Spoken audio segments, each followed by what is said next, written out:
हिमालय की तलहटी में स्थित लुम्बिनी के रमणीय उद्यान में एक असाधारण बालक का जन्म हुआ। शाक्य वंश के राजा शुद्धोधन और उनकी धर्मपत्नी रानी माया देवी ने एक ऐसे पुत्र को जन्म दिया जिसके जन्म के साथ ही प्रकृति में एक अद्भुत शांति छा गई। ज्योतिषियों ने भविष्यवाणी की कि यह बालक या तो एक महान चक्रवर्ती सम्राट बनेगा या एक महान आध्यात्मिक गुरु। उसका नाम सिद्धार्थ रखा गया, जिसका अर्थ है वो जो सभी इच्छाओं को पूरा करता है। राजा शुद्धोधन अपने पुत्र को सांसारिक दुखों से दूर रखना चाहते थे। उन्होंने सिद्धार्थ के लिए सभी प्रकार के सुख सुविधाओं का प्रबंध किया। सुंदर महल, विलासी वस्त्र, स्वादिष्ट भोजन और मनोरंजन के सभी साधन उपलब्ध थे। सिद्धार्थ ने युवावस्था में ही यशोधरा से विवाह किया, जो एक सुंदर और गुणवान राजकुमारी थी। उनका एक पुत्र हुआ जिसका नाम राहुल रखा गया। लेकिन इन सब ऐश्वर्य के बावजूद सिद्धार्थ का मन शांत नहीं था। वे अक्सर जीवन के अर्थ और मानव अस्तित्व की पीड़ा के बारे में सोचते रहते थे। एक दिन सिद्धार्थ ने अपने सारथी चन्ना से नगर घूमने की इच्छा व्यक्त की। महल की सुरक्षित दीवारों से बाहर की दुनिया सिद्धार्थ के लिए एक चौंकाने वाला अनुभव थी। उन्होंने पहली बार बुढ़ापा देखा, शरीर की दुर्बलता और लाचारी देखी। फिर उन्होंने एक बीमार व्यक्ति को देखा जो दर्द से तड़प रहा था, और अंत में उन्होंने एक शवयात्रा देखी जहां लोग किसी प्रियजन के खोने के शोक में डूबे हुए थे। इन दृश्यों ने सिद्धार्थ के मन पर गहरा प्रभाव डाला। उन्हें यह समझ में आया कि जीवन में सुख क्षणिक है और दुख सर्वव्यापी है। इसी यात्रा में सिद्धार्थ ने एक शांत और प्रसन्नचित्त सन्यासी को देखा।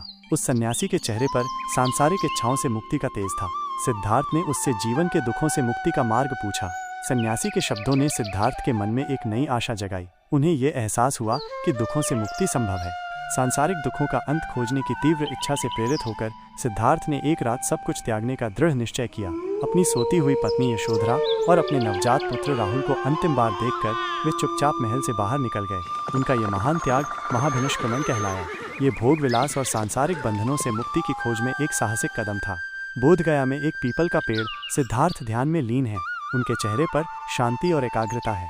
मार, बुराई का प्रतीक, उन्हें विचलित करने की कोशिश करता है, लेकिन सिद्धार्थ का ध्यान भंग नहीं होता।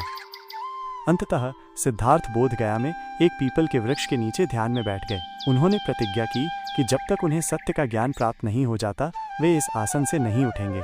कई दिनों और रातों तक वे गहन ध्यान में लीन रहे। इस दौरान उन्होंने अपनी सभी आंतरिक बुराइयों और प्रलोभनों का सामना किया। मार, बुराई का प्रतीक, ने उन्हें डराने और विचलित करने की पूरी कोशिश की, लेकिन सिद्धार्थ का संकल्प अटूट था। और फिर एक सुबह जब आकाश में तारे फीके पड़ने लगे, सिद्धार्थ को परम ज्ञान प्राप्त हुआ।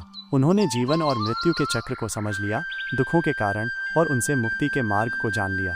सिद्धार्थ गौतम अब बुद्ध बन गए थे, जागृत पुरुष जिन्होंने सत्य का साक्षात्कार कर लिया था।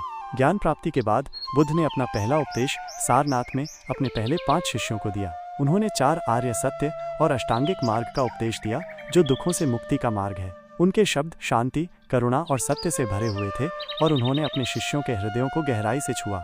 बुद्ध ने शेष जीवन उत्तर भारत के विभिन्न हिस्सों में घूम घूम कर लोगों को धर्म का उपदेश देते हुए बिताया। उन्होंने सभी वर्गों और जातियों के लोगों को समान रूप से स्वीकार किया। उनके उपदेशों ने हजारों लोगों के जीवन को बदल दिया।